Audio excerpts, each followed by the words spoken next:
Inna lillahi wa inna ilaihi raji'un. Inna lillahi wa inna ilaihi raji'un. Ga masu bibiyar wannan batu da ya danganci fim ɗin makaranta wanda ya janyo gagarumar cece-kuce a ƙasar Hausa. Barkanku da sake saduwa da mu a cikin wani sabon labari wanda yake ɗauke da ci gaban bayani dangane da wannan cakwakiya ko kuma in ce wainar da ake toyawa. A dai cikin shi wannan labari na fim ɗin makaranta ba iya kalma ta jima'i wannan fim ɗin yake nuni da shi ba, kamar yadda kuke ganin wannan hoto da yake wucewa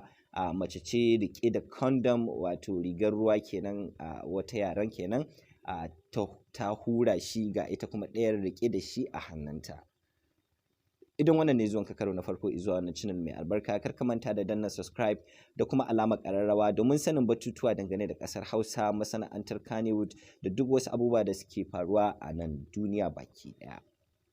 Babu shakka bayyanar condom ko kuma nuna condom ko kuma amfani da condom da mata suka yi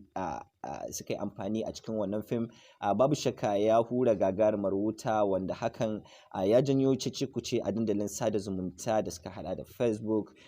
Instagram da kuma sauran shafukan sada zumunta da suke intanet. Kai ba ma intanet ba har ma da ƙasar mana ina nufin a nan arewacin Najeriya kenan da sauran wasu yankuna da ke Nijar da ma faɗin duniya baki ɗaya. Babu shakka wannan sabon al'amari ne wanda kuma sai dai mu yi fatan Allah ya taƙaita mana, wanda za mu iya ce wannan musifa ce da take ƙoƙarin tunkaro masana'antar Kannywood ko kuma na ce ƙasar Hausa baki ɗaya.